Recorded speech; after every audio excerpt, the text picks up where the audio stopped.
Hey guys, welcome back to another For the Painter Good painting tutorial. And today we're going to have a look at the very first model that I'm going to tackle from the Armageddon box, which is the brand new land speeder that came out. Now guys, I'm not going to beat around the bush here in any way, sense or form. It was awful painting this. I've never had so much trouble painting a model in my life. You'll see like bits and pieces of this model coming through. It looks fantastic here primed, but I had an awful time painting this. So I'm going to show you probably a way not to paint it, as well as how you can rescue a model when you feel like it's beyond the point of saving. So if you can, just before we dive into it, if you could please just leave a like and subscribe on the channel, and let's get into this painting tutorial. So guys, my biggest problem, I think, starting from the get-go here was obviously when painting a model, you know, your brush size is important. Picking the right tools is important as well here. And I don't know what happened this particular day that I chose to start painting the land speeder, guys. But I picked the biggest brush I had and I just went for the contrast paint and just tried to block it in as big an area as I can. And I don't know what was going on in my head. When you apply contrast, you should pick an area and try and overload it and then try and spread it evenly across the area. I didn't do that. I just slapped contrast all over this, and I have no idea what was going through my head at the time I was doing this. But it was awful looking, guys. You can see here, like, it's not even an even coat all over it at the moment. So it was just a truly like awful experience. With the gift of hindsight, what I would probably have been better doing is taking the Tempest Blue Color Forge color that I have and priming it in that, and that would have laid down that beautiful base of Cantor Blue, go over it with a normal pot of Cantor Blue, and then that would be effectively like all the hard graft done with the blue, and then it's just taking like a pin wash or a panel liner or some Nuln Oil and relayering it afterwards. But I didn't do that, and I don't know why I didn't do that in my head, guys. I think I wanted to try and paint the box in a uniform manner. So of course I primed the model in Ashen Grey, which is the Tabletop Tactics signature series with Color Forge, and then I threw the Leviathan Blue contrast all over it. As you can see, guys, that looks pretty bad. I think from my painting standard, I think that looks pretty bad. I'm not overly happy with that. And at this point I had sat there and gone, this is a complete disaster. I've absolutely ruined this. So I decided what to do to take my mind off it was to block in some of the rest of the details here. So I dove in with Black Legion then. There's actually not a lot of black on this model, guys, depending on how much you choose to paint up. I wanted to try and get this model done quickly as well, which is probably part of the reason I leaned on the contrast paints a little bit here, but that ended up to my detriment. So all I did, guys, is I did the seats behind the Astartes. You couldn't actually see a lot of the soft seals in the armor of the two pilots in the speeder, which was fine, so I didn't worry about that too much. So I really just focused on the gun casings of the Meltagun on top and the Onslaught Gatling cannon down low. But then also there was, of course, the like vents that were all over the model. I initially did them in black and then went back with a silver and redid them. So you can see I'm taking my time here with the seats in behind the models here. And really, guys, I just wanted to block that in and just add a little bit of like tonal variation to it. I also did some black like on the dashboard in front of that guy as well, in front of the pilot. I also did some black on the dashboard in front of him there, so that I can kind of add some contrast paints and maybe brighten that back up afterwards. So the model's looking pretty messy, guys. I'm not going to beat around the bush here. I was pretty devastated with how this was going so far. This was a killer, to be honest, so far. And then what we're obviously going to do then is we're going to block in the iconic red symbols all over it. So, or all the iconic red of the Crimson Fists, I should say. So we're jumping in with Khorne red, and literally I'm just doing their left hands in the red. When I do Vanguard veterans, I will of course do both hands in red, because the veterans denote their status by the two red hands as opposed to just one. So not much red to do either, guys.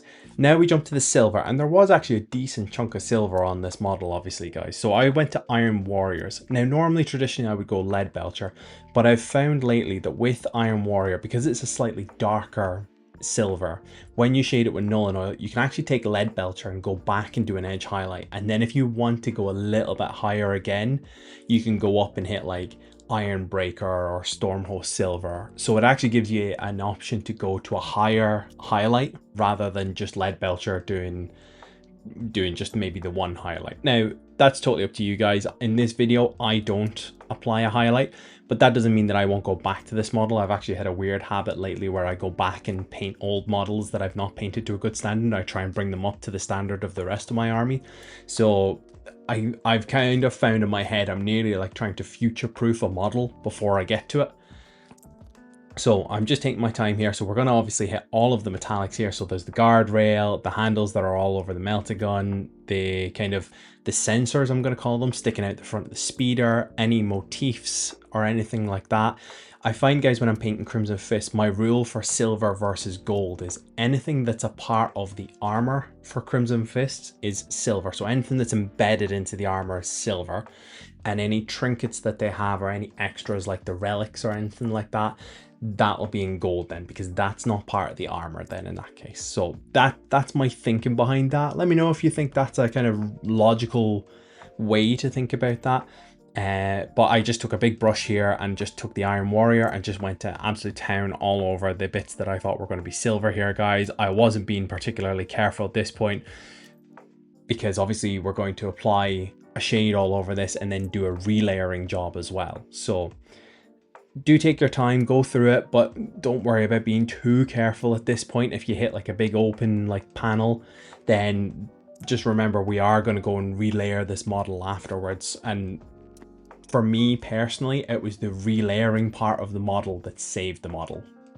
So it did. I wasn't at all confident in the model until after I did the relayering section, which was a saving grace, if I'm going to be honest, because I was extremely unhappy with how the model was looking before that. And of course, don't forget, guys, obviously all the silver that's actually on the Crimson Fist that are in the cockpit, I guess. Cockpit, yeah, it's the cockpit of the speeder.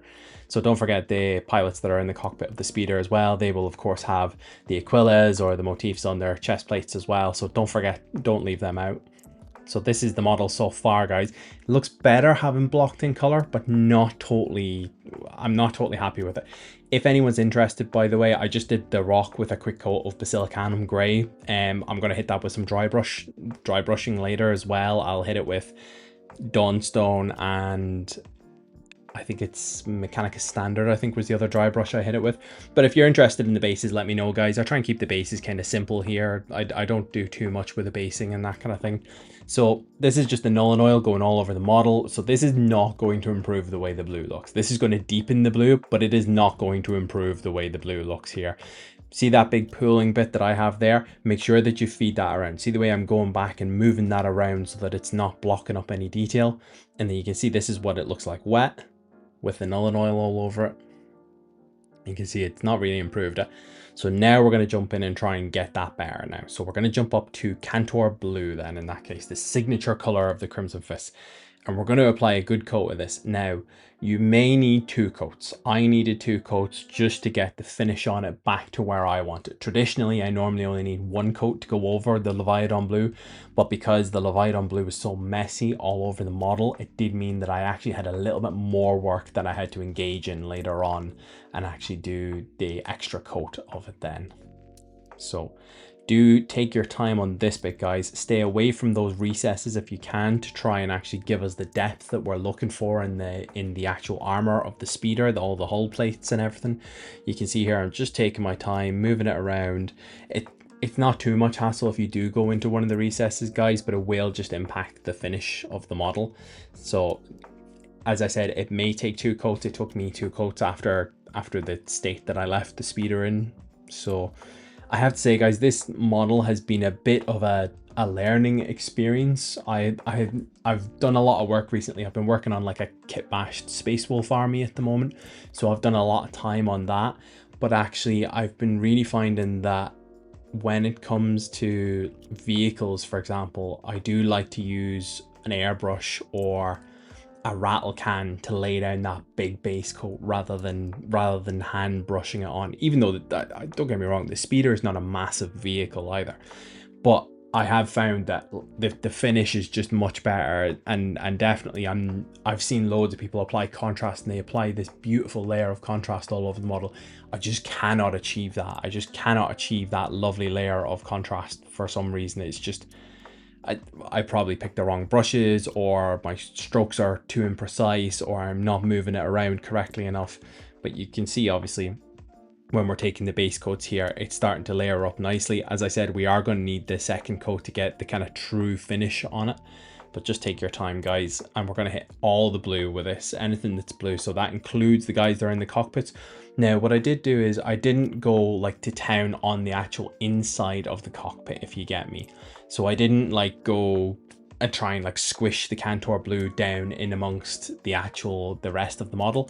What I actually did was I actually just took that and just left it as the blue with the Nolan oil so that it looks a little bit different inside. So there you go. So that's our Cantor blue layered up now. You can see, guys, it's a good strong coat of Cantor blue. You can see there's some wear and tear on the edges of the speeder here because I've stayed away from the recesses. So that's good. So that's where we want to be, guys. So now we're going to jump back up now, and this is where I'm starting to feel more positive with the model with the Cantor blue layered back down. We're going to just do a quick couple of edge highlights here with Mephiston red. The corn red looks really good at the moment. That Mephiston red is just going to brighten that up and just give us that lovely finish that we really want to hit. And then we're going to go to Mechanicus Standard Grey. This is, of course, just to highlight any of the black then in that case. It is very good for that. I used to use Eshin Grey traditionally quite a lot. I have changed maybe one or two of my paints for this scheme from my traditional Crimson Fist scheme. It's not actually for any reason other than actually these are just the paints that I had to hand on the table at the moment. But you can see there, I'm not looking for that really crisp thin edge highlight, you know, that way I'm kind of just going for quite a kind of chunky edge highlight at the moment here. This thing is like soaring through the sky, catching light. So from that perspective, I was happy enough to have a bit more of a kind of chunky edge highlight rather than one of these little fine kind of not recess, sorry, that's not the word I mean, one of these really crisp, tight, teeny tiny little edge highlights, you know, that way. So I do like this in the end. I do think these little edge highlights do make a little bit of difference. I focused a lot more on the Meltagun at the top, obviously, than I did on the Onslaught Gatling on the bottom, because nobody's really going to see that, guys. So don't put like ages and ages into it. I put a little bit of work on the front, a little bit of work on the sides, a little bit of work at the back. I didn't edge highlight everything into oblivion on that gun, to be honest, because it's not worth it. Then what I did was I took Calidor Sky. So this is one of my new colors that I've got for this edition now, because I really want to try and hit a really nice Crimson Fist scheme. And obviously, guys, you will have seen I paint Crimson Fist to death on this channel effectively here.